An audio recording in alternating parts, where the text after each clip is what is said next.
welcome back. This is our third episode of Applying Yourself, the Law School Admissions Podcast, hosted by the admissions team from Washington University School of Law. My name is Naomi Stewart. I serve as a director of admissions. And I'm Anna Donovan, the communications program manager. Wonderful. And so the next few episodes, we will be breaking down different parts of the application. And today we have a special guest joining us. Yeah, we are very, very excited to welcome our very first guest on the podcast. She is the Vice Dean of Institutional Success, Catherine Scannell. Katie, do you want to talk a little bit about really what your title does not say, is that you're over admissions and the Career Center? I am. I'm over admissions in the Career Center, and I just wanted to say that this is my very first podcast. So Excellent. I have not been a guest on a podcast before, and I'm super excited to be here. So my role is over both admissions and the Career Center, as you mentioned, and I love this this structure because every law student is looking at law school as a huge investment, and a huge investment of time, money, and they're excited to find a fulfilling career when they leave. So at WashU, we like to think about careers even as students are going through the application process. And so I really love that my role gets to oversee both admissions and the Career Center. Absolutely. I mean, that's a big part of law school, is getting the most out of the whole experience, the resources. You're putting a lot into this. You deserve to get a lot out of it. And really that approach at WashU Law, at least, is putting all of those things in concert to work together for you. And so really, we've seen that over the years in your role, Katie, over both offices. Today's episode 3 of our podcast, is talking about letters of recommendation. They're a fundamental part of your law school application. Most schools require them, and they're a part of your whole package that you are going to submit to law schools for your application to be considered complete. Katie, why are letters of recommendation so important for admissions committees? Oh, they give us a window into some of the stuff that the rest of your materials don't tell us. Your resume and your personal statement are all very important. But your letters of recommendation are really the opportunity for us to hear about you, your personal characteristics, your qualities, what you'll bring to the classroom, and hear it from someone other than yourself. I know sometimes it's a little hard to brag about yourself, but your recommenders can do this, and we really look forward to hearing what they have to say. We also know that they can be completely honest with us. So the recommenders submit those letters without you seeing them, and that helps us to know that they are being completely transparent in their recommendation of you.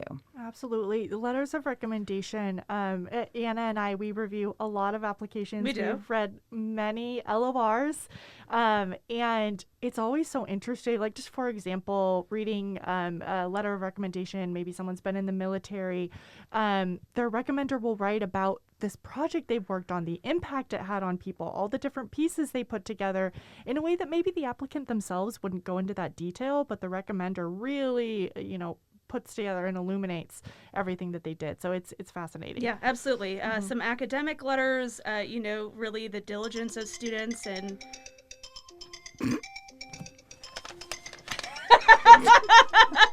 They found you, Katie. They found you. Sorry about that.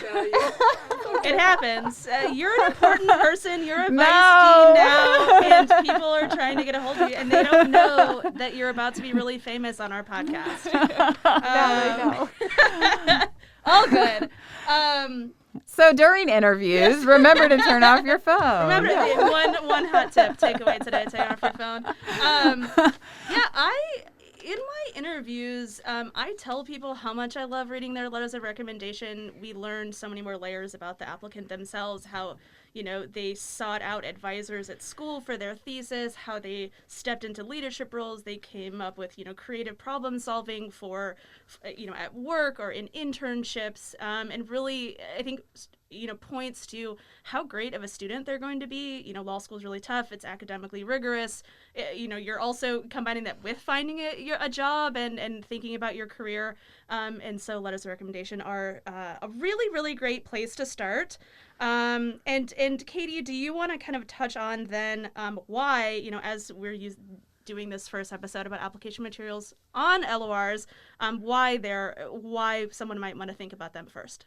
Sure. I'm curious, though, how many years have the two of you been reading letters of recommendation? I should know this, but... Yeah. Well, so we only started doing interviews 7-8 plus years ago, but, probably since I first started. I'm at almost 14 years.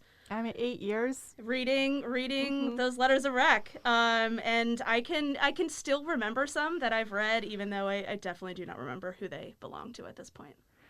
Wow, you guys have a lot of experience. Yeah, that's fantastic. So letters of recommendation are important to start with because most of your recommenders are very busy. And they need some time to think about what they want to say about you and get the letter ready and make sure it's fantastic. You don't want them to be rushed as they're writing their letter of recommendation. And so I have been doing this. I've been in admissions or at the law school for about, I don't know, Anna, is it like close to about the same time as you, right? 12 years, 15 years, a little less than me. Was around me. there. Some amount of years. I practiced law for about 15 years before I came to WashU, and then it's been so much fun being at WashU and working with students as they start law school, start their careers. But I will say that every letter of recommendation that someone requests from me, I greatly appreciate if I have sufficient time to do it. And that's at least several weeks. I want to think about why that person is going to be so great for law school and what qualities they're going to bring and what I can share that I know about them personally. So I can make their letter stand out from all of the other letters that the admissions offices are reading. So that time is really key. And I know we touched on this, and we'll probably drive this home a million times. Applying early is the best way to set yourself up for success. So when you're thinking about a September 1st application open, you are working backwards from that timeline, a couple weeks, a month, 2 months, to give that recommender a heads up. Yes. And Katie, what can an applicant do to make it really easy for you to write that letter? Yeah, so when I am asked for a letter of recommendation, I want to have all the information I need right there at my fingertips. So when you're making that request, make sure that you have maybe if you've worked for the person, the dates that you worked for them and some of the things that you accomplished in that job. A lot of your recommenders are going to be academic, so those are professors, and you want to be sure that you remind them which classes you've been in, some of the things you worked with them on, maybe some of the things you've spoken to them about or that they helped you with, or anything to make it personal to you. You don't want them to have to go back to their recommender template and kind of plug in stuff that could apply to a whole lot of people. You want it to come across that they know you and know you well. So any of that type of information that you can put in the original request is greatly appreciated by the recommender. Absolutely. And so, Katie, how do you choose who to ask? And then we said asking early is the best way. What are some other ways to make that ask? You can, I like an ask that comes in an email that has all of that information with it. So I can go back to one place as I'm sitting and thinking about how to write that letter. You can think about who to ask.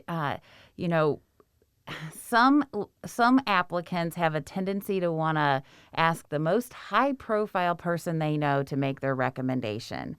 And that's fantastic if that person knows you well. But if that person does not know you well, I would definitely prioritize recommenders who do know you well. So we can tell when that we is can happening. tell. We can tell in the letter how well that person knows you.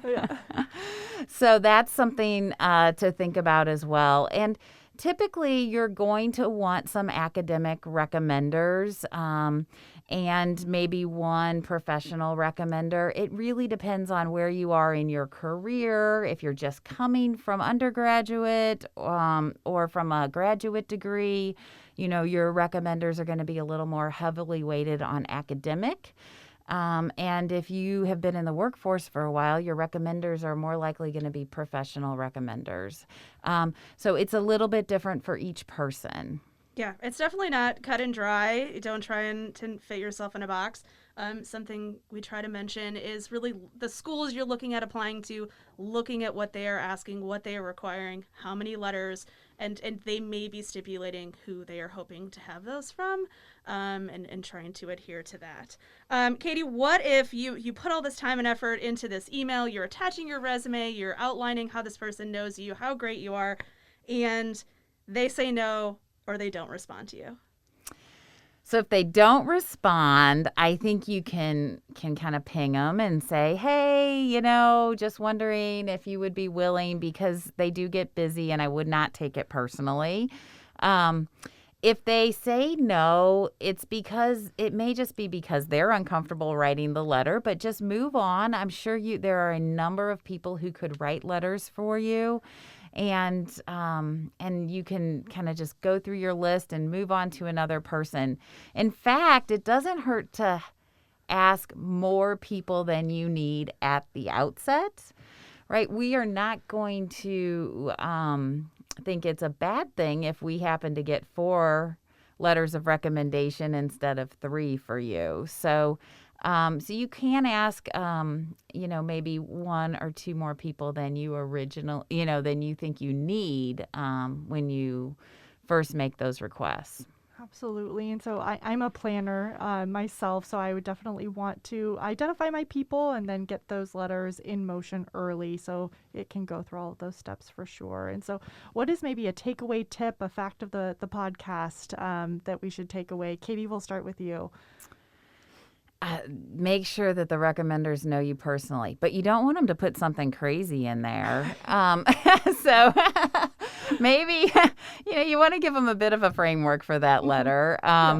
And personal is good, but too personal can take you the wrong direction. Have you guys seen anything too personal in a letter of recommendation? I do think I've seen like a letter from a family friend or even a family member. Yikes! That wasn't maybe the best choice to go to. Maybe the person didn't have great direction on who they should ask, and they're like, this person knows me really well, and that's it's definitely not a break it part of your application, but it's not great. Maybe they refer to high school a lot in the letter of recommendation. Yes. They knew you a long time ago. Maybe you've kept in touch, bringing it back to present day. Current. I think current is probably going to be my tip, thinking about, are you still in school, or, who you're working with now? It's both, not necessarily feeling like you have to reach back to 7 years ago in college and finding a professor that may or may not remember you, but who knows you really well, who can speak to your strengths, and really ultimately what's going to tell the admissions committee how great of a law student you're going to be. Yeah, and that brings it to my tip that we've talked about, in that that would be, like Katie said, putting a framework together, the years you worked for someone, classes they took, and then also the purpose of the letter. Maybe the person is used to writing letters of recommendation, or maybe this is their first one. Helping them know the audience is going to be reading this, and the purpose of writing that letter can maybe curtail any sort of wild stories that could end up in this. I am recommending this person for med school. Nope, wrong program there. We have seen those. We've seen those. I've seen those. So Yeah, giving them that information. That's so great. Take those tips. We will continue on with the podcast and go through other parts of the application process. But thank you so much, Katie, for joining us and providing your invaluable insight. We hope to have you back sometime. Thank you for having me. This was so fun, and I look forward to being a guest again. Excellent. Thank you. Wonderful.